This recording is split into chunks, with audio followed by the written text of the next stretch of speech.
Bonjour à tous et bienvenue sur le nouveau plateau de Bonjour chez vous. Yeah. Nouveau, pourquoi nouveau? Pour ça? vous, ça ne change rien du tout à la maison, mais pour nous, Ah. c'est nouveau. Nous sommes enfin dans le centre EMCI. Wow. Alléluia! Ça change tout pour nous, beaucoup plus adapté, Ouais. beaucoup plus approprié pour, Je pour me nos sens, besoins. je me sens beaucoup plus fluide au niveau de l'orgue ici. Et Frank n'a pas changé. Il y a une petite fille qui est venue me voir à l'église, qui me cherchait, j'étais plus là, mais elle voulait me parler de comment elle aimait l'orgue que je jouais. C'est pas vrai, Ouais, t'es sérieux? c'est vrai. C'est Annabelle l'a filmé qui me disait « Il joue l'orgue! Et là, peut-être que tu me regardes, c'est cool! Orgue! C'est trop OK, mignon. on y va. C'est trop mignon. Ben oui, il y a toujours de l'orgue ici. Eh ouais. Donc, comme je le disais, vous, le plateau ne change pas. Visuellement, il n'y a pas de différence. Mais vraiment, pour nous, ça change tout.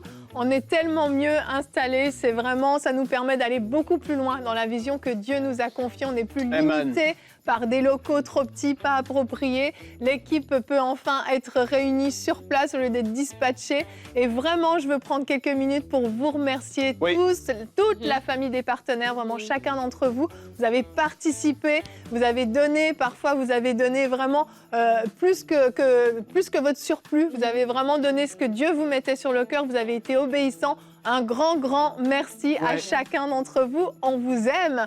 Et puisque je parle d'obéissance, eh bien c'est notre thème aujourd'hui. Pourquoi est-ce si difficile d'obéir à Dieu? On commence dans le centre MC avec une grande question qui peut venir des fois déranger un petit peu, mais c'est un thème important. Pourtant, ce l'est pas. Ah, on verra. On a fait un sondage. On verra. Tu verras que c'est pas si facile. Donc, on C'est va vrai. commencer cette émission. Et aujourd'hui, Frank, tu vas répondre à une question, réponse d'expert. C'est vrai. Que signifie marcher selon l'esprit? C'est une question que j'aime beaucoup. Ah ben. Voilà. Je vais y répondre. Voilà, je donc, suis fidèle de ne pas dévoiler rien tant que je ne fais pas la rubrique. C'est ça, t'as pas Ah, c'est fait changé. exprès, en fait. Ah ben oui. Ah, ok, Alors- c'est une stratégie de... Ah, quand je prêche, Nadine, Oui. Ouais. je vais même pas citer le verset avant que les gens soient arrivés parce que j'aime pas qu'ils le lisent avant que je le lise en prêchant. Wow. Il déteste spoiler, Frank. Et il déteste répéter aussi. Ah, ça, c'est sûr. Donc, on ne sait jamais à l'avance ce que Frank va dire. Eh ouais. Il garde toujours le suspense. Good. Et toi, Nadine, par contre, toi, c'est bon, t'as pas de problème de spoil. Non. Tu vas faire une rubrique culture immédiate. De quoi tu nous parles? Oui, je parlais d'une super initiative de l'Alliance biblique française qui s'appelle Bible de la rue. C'est des Bibles, un projet pour des Bibles pour des sans-abri. Oh, Et ça se passe en ce moment, donc je vais vous en parler tout à l'heure. génial. Bon, ben, on commence tout de suite. On reste avec toi, Nadine, puisqu'on commence avec notre pensée du jour.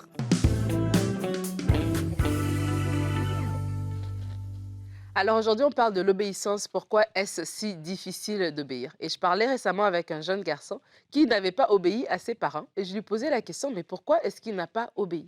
Et pour comprendre la réflexion en fait de la personne.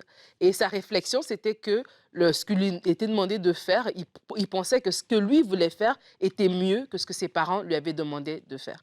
Et en fait, la réflexion, quand il m'a expliqué son point de vue, sa réflexion, je me suis dit, en fait, même pour nous adultes, c'est comme ça qu'on agit par rapport à Dieu.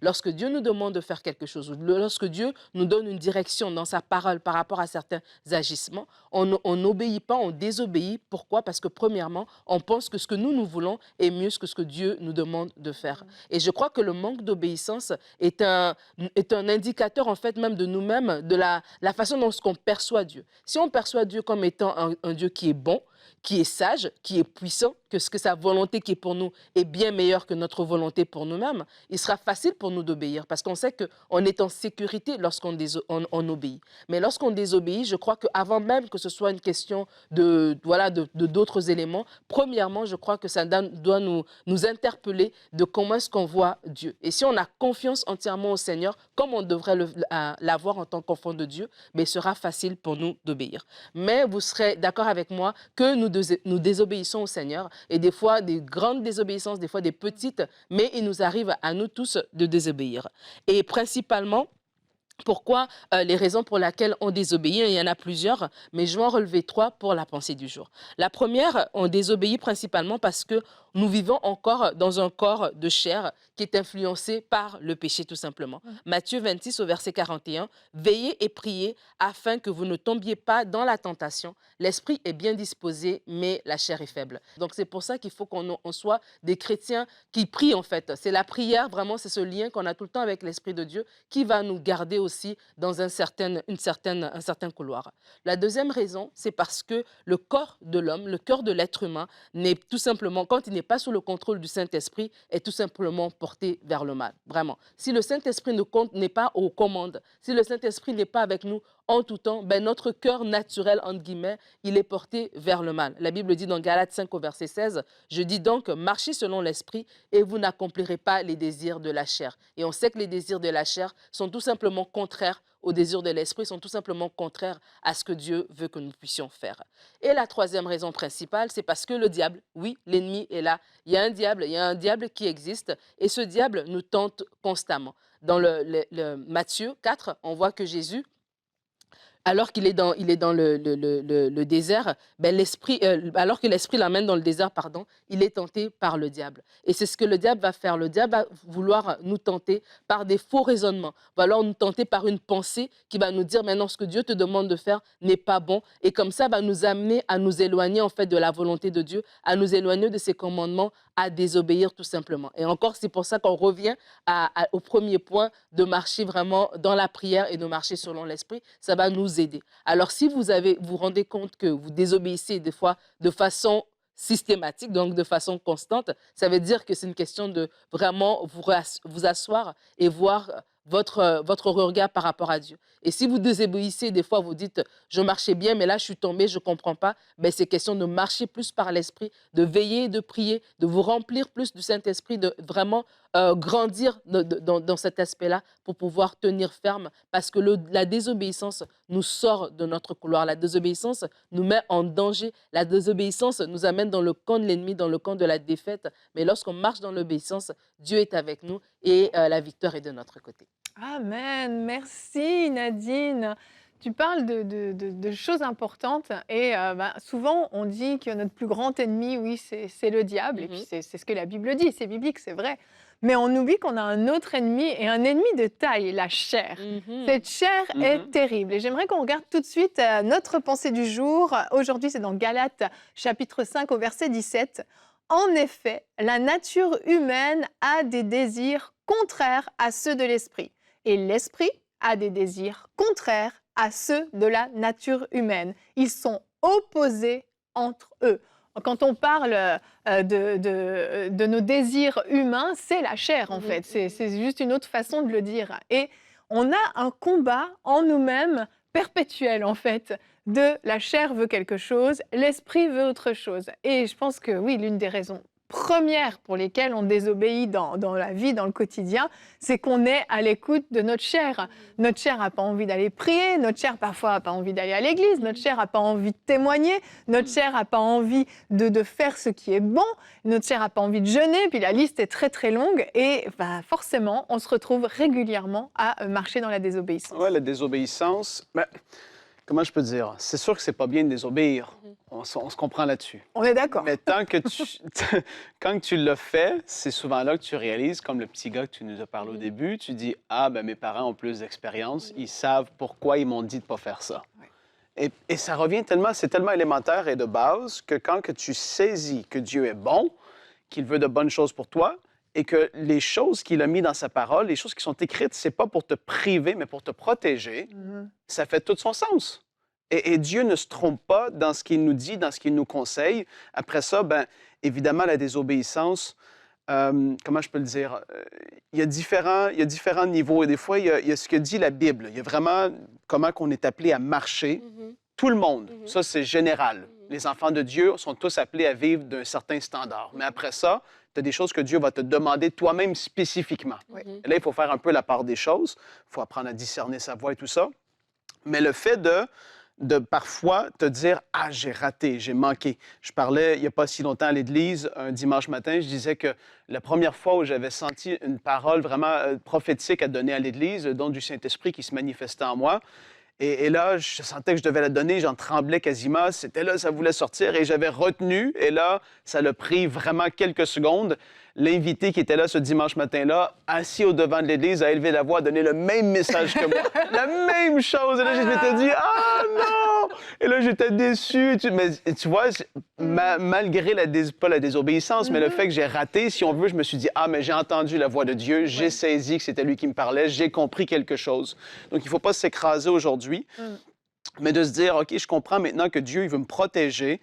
J'ai désobéi, j'ai vécu telle chose dans ma vie, c'est compliqué, il y a telle et telle situation qui est là. Je réalise que c'est moi, je me suis mis les pieds dans les plats. Et là, il faut se relever et se dire, ben non, c'est fini cette vie-là. Je suis appelé à plus. Ma nature divine en moi est appelée à plus que ça. On est appelé à sortir de la sphère de la nature humaine, comme le verset le dit, mais de marcher d'une façon digne d'un enfant de Dieu. Et tu vois, dans l'exemple que tu cites, Frank, il y a eu, tu as réalisé tout de suite que ton hésitation, voilà, c'était pas une désobéissance telle, mais ton hésitation a fait que, bon, tu as raté et quelqu'un d'autre a donné la parole.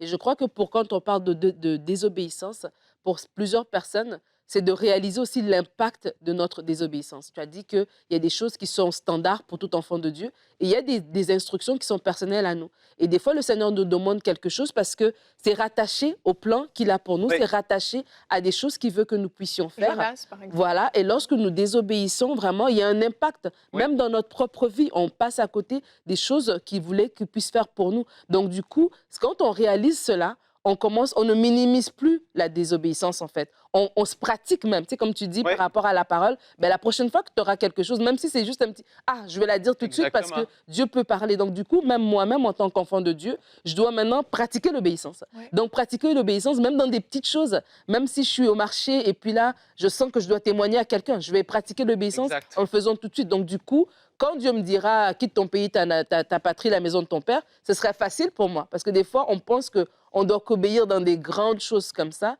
mais dans des petites choses dans notre quotidien, on ne le fait pas. Mais je crois vraiment que, tu sais, dans la Bible dit dans Ézéchiel que voilà, je vous donnerai un cœur de chair à la place d'un cœur de pierre. Et si vraiment on est une personne, parce que même dans les enfants, il y a des enfants qui sont têtus, ça leur prend du temps avant de développer la capacité d'obéissance. Et si en tant qu'enfant de Dieu, on se rend compte qu'on a de la difficulté, voilà, c'est un défi pour nous de développer l'obéissance, de dire c'est une prière à faire en fait. Seigneur, donne-moi un cœur qui est malléable.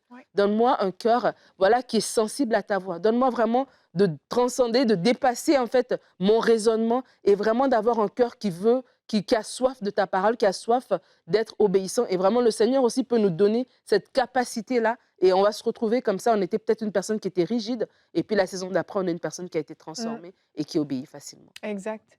Vraiment, moi, quand je pense au thème de l'obéissance, il y a deux clés, selon moi, qui peuvent vraiment aider à développer un cœur obéissant. C'est de développer la crainte de Dieu. Vraiment, quand on a une vraie crainte de Dieu, on a conscience aussi qu'il y a des conséquences derrière notre désobéissance. Donc ça, c'est vraiment la première chose très importante. Et la deuxième, qui selon moi va avec, c'est de cette révélation de l'amour de Dieu, du cœur de Père que Dieu a pour nous. En fait, si on comprend que ce que Dieu nous demande est pour notre bien, est ce qu'il y a de mieux pour nous, parce que Dieu ne nous demandera pas des choses qui vont nous causer du tort, mais c'est dans son plan parfait. Eh bien, je crois que si on développe la crainte de Dieu et qu'on a cette révélation de l'amour de Dieu pour nous, bien, ce sera facile d'obéir. On ne sera plus en train de se poser des questions et d'être dans une argumentation de « mon plan est meilleur que le tien », finalement. Et je l'ai dit, on a un sondage, on a fait un petit sondage. Donc, avant de passer à la rubrique réponse d'experts, j'aimerais qu'on regarde notre résultat. Nous vous avons demandé sur notre chaîne YouTube, dans l'onglet « Communauté », vous arrive-t-il de ne pas obéir à Dieu ? 6% ont répondu oui lorsque ces instructions sont contraires à ma volonté. 74% sûrement, car je ne discerne pas toujours sa volonté. Il était facile celle-là. On peut tous répondre ça. 15% oui quand c'est trop difficile. Merci pour votre honnêteté. Et 5% ont dit non, je me soumets. Félicitations à vous. Donc, ce sondage est intéressant. On voit quand même que c'est difficile d'obéir à Dieu tout le temps. Alors, parfois, c'est trop difficile. Parfois, c'est contraire à notre volonté. On parlait de la chair tout à l'heure. mais on voit aussi que parfois on a du mal à discerner sa volonté. Et le meilleur moyen pour discerner la volonté de Dieu, c'est sa parole. Je crois que les plans de Dieu sont contenus dans la parole de Dieu et ses lois pour nous et ce qu'il a préparé pour nous sont dans sa parole. Et après, bien sûr, il y a de l'obéissance spécifique, comme on en parlait, où il faut développer cette écoute de la voix de Dieu. On va enchaîner avec toi, Frank. On va passer à notre rubrique Réponse d'experts.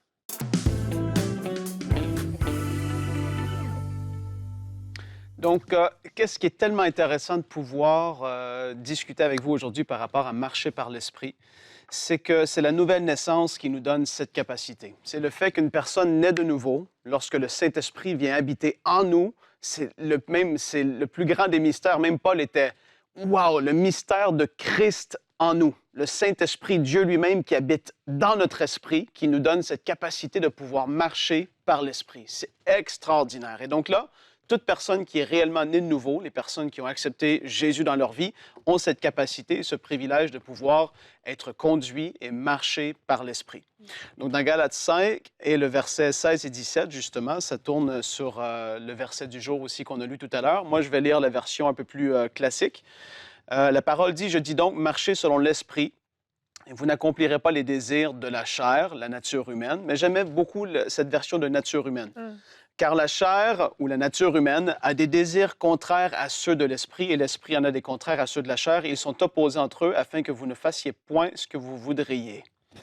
Donc là, on doit être continuellement à la recherche de pouvoir marcher par l'esprit davantage parce que lorsqu'on comprend que lorsqu'on marche par l'esprit, nous allons vivre en même temps la sanctification. Les deux sont hyper étroitement liés. Quand on marche par l'esprit, on va se dégager des choses de ce monde qui sont pas, que Dieu ne voudrait pas qu'on vive ou qu'on ait forcément de lien avec. On va vivre la sanctification alors qu'on est conduit par l'Esprit dans notre vie. Donc, rechercher cette démarche est super importante. Et puis, qu'est-ce que c'est? Bien, c'est de marcher sous la direction ou l'inspiration du Saint-Esprit. Donc là, comment ça se fait concrètement? On a le Saint-Esprit qui habite en nous. L'Esprit de Dieu est là, à l'intérieur de nous. Et c'est le moyen que Dieu nous parle par son Esprit qui habite en nous. Et là, parfois, pour vous, comme j'ai dit tout à l'heure, et Evelyne l'a mentionné, la volonté de Dieu est tellement explicite, tellement bien expliquée dans sa parole pour la volonté générale de Dieu, quand on veut savoir c'est quoi sa volonté de Dieu. Est-ce que je dois vivre dans telle ou telle situation? Est-ce que je dois mentir à mon patron? Non, c'est tellement clairement dit, tu ne mentiras pas, tu ne mens pas, c'est tout. C'est tellement simple. Ça, c'est se soumettre à ce que Dieu veut et c'est justement marcher en accord avec ce que l'Esprit de Dieu en toi veut que tu puisses vivre aussi. C'est tellement simple. Mais là, il y a des moments où est-ce que c'est plus compliqué et l'exemple je vais dire, l'excellente, la plus merveilleuse des exemples, c'est Jésus dans Gethsémani. C'est cette prière, pas ma volonté, mais la tienne. Il y avait la volonté de Dieu qui était expliquée, qui avait été exprimée. Jésus la connaissait, savait ce qu'il devait faire, mais c'était compliqué. C'est pour ça, au début de l'émission, j'avais dit que c'était facile, mais ça ne l'est pas tout le temps. Quand on voit Jésus qui est là en train de suer des grumeaux de sang, mais il sait qu'il doit le faire, mais ce n'est pas facile. Mais il se soumet à la volonté de Dieu et à la direction de l'Esprit, là où est-ce qu'il doit aller. Maintenant, on doit comprendre que vu que le Saint-Esprit habite en nous, on a la nature de Dieu en nous. Et lorsque tu saisis, c'est pour ça que j'ai dit que j'aimais le fait que ce soit écrit « La nature humaine a des désirs contraires à ceux de l'esprit ». Tu as la nature divine en toi. Tu n'as pas besoin, comme je l'ai souvent dit, d'apprendre à un chien d'être un chien ou d'apprendre à une souris d'être une souris. Naturellement, instinctivement, mon petit garçon regardait l'autre jour une grenouille, il était émerveillé de ce que la grenouille faisait. Comment... J'ai dit, mais c'est naturel, c'est sa nature. Ça se fait naturellement. Et lorsque tu es enfant de Dieu, tu as la nature de Dieu en toi. Tu dois juste t'y soumettre de plus en plus. Quand tu saisis, on l'a dit plus tôt dans l'émission, que Dieu t'aime, qu'il veut de bonnes choses pour toi, qu'il veut te protéger et qu'on doit marcher dans la crainte de Dieu, bien, c'est de plus en plus facile de marcher, de se soumettre à ce que l'Esprit de Dieu veut. À un moment donné, il faut augmenter en maturité. Et là, je tiens à le dire, et je veux être clair, et je veux vraiment vous exhorter. Il faut sortir de l'enfance de l'esprit, si je peux le dire comme ça, de nager, de patauger dans les mêmes styles de vie, dans les mêmes péchés, dans les mêmes choses qui sont là. C'est comme si toute la vie, à tous les matins, c'est supposé être un combat. Quand on lit ce verset-là, on se dit à tous les jours, ça va être difficile. Et c'est pas comme ça que je le vis. Je suis pas parfait, loin de là. Mais il y a des choses dans ma vie qu'avant, j'aurais pu me plaire dedans, que je regarde comme de la boue aujourd'hui, juste parce que, justement, j'ai appris à connaître mon Père céleste. À cause que la nature de Dieu en moi prend de plus en plus de place à l'intérieur de moi, je regarde ces choses comme « Wark! Mais je ne veux même plus rien avoir à faire avec ces choses-là aujourd'hui. C'est pas forcément difficile d'haïr telle ou telle chose, parce que ça fait partie de ma nature. C'est pas que Frank est au-delà, qu'il est super, supra-spirituel, pas du tout. C'est que je laisse la nature de Dieu en moi prendre le dessus. Je la laisse s'exprimer, autant dans mon âme, au niveau de mes pensées, de mes émotions. Je veux que le Saint-Esprit en moi puisse vraiment prendre tout le contrôle. Et je l'ai déjà expliqué comme ça, et je veux que vous fassiez un peu la part des choses, mais on met tellement d'emphase dans la parole de Dieu, et c'est normal parce qu'on en voit beaucoup, Jésus qui chasse des mauvais esprits, des gens qui sont contrôlé par des esprits démoniaques. On voit cet homme qui était là, qui était lié par des chaînes tellement que... Mais imaginez-vous si on laisserait le Saint-Esprit prendre pleinement contrôle de nous, autant que lorsque quelqu'un est possédé par un mauvais esprit, c'est terrible ce qui se fait, mais quand tu te laisses vraiment, je vais le dire comme ça, entre guillemets, possédé par le Saint-Esprit, qu'il prend contrôle, que tu lui laisses faire ce qu'il veut faire, mais c'est extraordinaire, le fruit est tellement bon, et ça, c'est une des caractéristiques de marcher par l'Esprit, c'est de manifester le fruit de l'Esprit dans notre vie. Donc, ça, le Saint-Esprit va de façon naturelle vouloir s'exprimer. Et puis, en fait, je vais terminer cette rubrique en mentionnant une chose en particulier. Il y a un homme de Dieu qui s'appelait John G. Lake qui avait parlé avec une dame, qui lui avait exhorté cette dame. Il avait dit à cette dame, « Mais si tu laisserais seulement l'Esprit de Dieu, Christ en toi, Jésus en toi, prendre le dessus sur ton corps physique, cette maladie pourrait quitter ton corps. » Il avait dit à cette dame, au niveau des émotions, au niveau de tes pensées, de vraiment laisser la place à l'Esprit de Dieu, mais tu dois le laisser te remplir entièrement et prendre le contrôle vraiment de tout ton être. On doit apprendre à s'abandonner, à être rempli de lui. Nadine avait parlé tout à l'heure d'être rempli du Saint-Esprit. Quand on se laisse remplir, quand on prie en langue, quand on passe du temps dans sa parole, quand on s'entretient de choses qui sont de Dieu, spirituelles, on ne s'entretient pas des choses continuellement de ce monde, entre guillemets, je dis comme ça. C'est pas qu'on n'est plus dans le monde, mais ceux qui font juste lire les actualités, qui font juste parler de ces choses négatives, qui font juste les choses que tout le monde peut faire autour d'eux. Il n'y a aucune différence entre leur vie puis la vie d'un autre qui ne connaît pas Dieu. La seule différence, c'est qu'ils vont à l'église le dimanche matin. Tu ne peux pas t'attendre à triompher et à marcher victorieusement dans ta vie. Et tu dois t'entretenir des choses spirituelles, prendre du temps avec Dieu, te remplir, te laisser remplir, laisser sortir ce chant qui est dans ta bouche, peut-être tu es dans la voiture, laisse sortir le chant qui est là, des louanges à Dieu, une adoration nouvelle. Quand je prie en langue, longuement, tu sors et tu as envie de dire aux gens autour de toi, je t'aime parce que l'Esprit de Dieu est là, il a pris la place. Et en fait, tu marches par l'Esprit, c'est extraordinaire. Donc, la nature de Dieu est en toi. Tu dois marcher en accord avec la nature de Dieu. Tu dois te remplir du Saint-Esprit régulièrement. Je veux que tu comprennes que c'est étroitement lié avec ta vie de sanctification parce que marcher par l'Esprit, ça va faire que tu vas être séparé des choses de ce monde. Et aujourd'hui, laisse-toi être conduit et marcher par l'Esprit. C'est tellement important. Il faut le faire au quotidien, mais ce n'est pas supposé être une lutte continuelle tout le temps comme ça. Il faut aller à un autre niveau. C'est tellement important. Amen, amen. Soyez possédés par le Saint-Esprit. J'aime ça. Amen, amen. Super, Nadine, on va enchaîner avec toi. On va découvrir donc cet organisme dont tu nous as parlé en début d'émission dans la rubrique Culture et Médias. Alors aujourd'hui, je vous parle d'un merveilleux projet, une initiative de l'Alliance biblique française, un projet qui s'appelle la Bible de la rue, un projet pour amener 10 000 Bibles à des sans-abri en région parisienne. Et avant de continuer cette présentation, je vous laisse regarder la vidéo.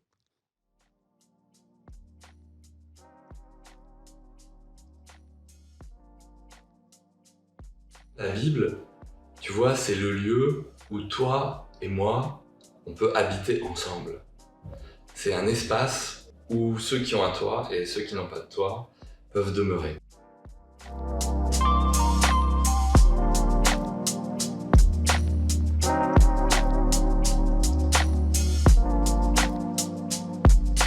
l'Alliance biblique française a été sollicitée par plusieurs associations œuvrant auprès des sans-abri pour créer la Bible de la rue. Avec ou sans logement, chacun doit pouvoir avoir accès aux textes bibliques. On s'est aperçu que souvent, on a un réflexe de donner des Bibles à bas coût pour les personnes de la rue en se disant on ne sait pas très bien ce qu'ils vont en faire.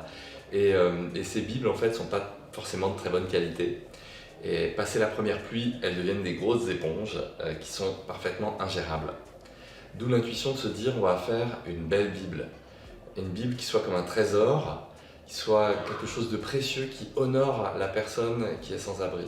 Qui soit avec une belle couverture, un zip, quelque chose de bien solide, et qui soit un format qui lui permette aussi de garder ses documents précieux, des documents personnels, les photocopies, des papiers d'identité, des choses comme ça. Cette Bible vise à répondre aux besoins des sans-abri. Elle a été élaborée grâce à leurs remarques. C'est la version Parole de vie qui sera utilisée. Il s'agit d'une traduction accessible au plus grand nombre.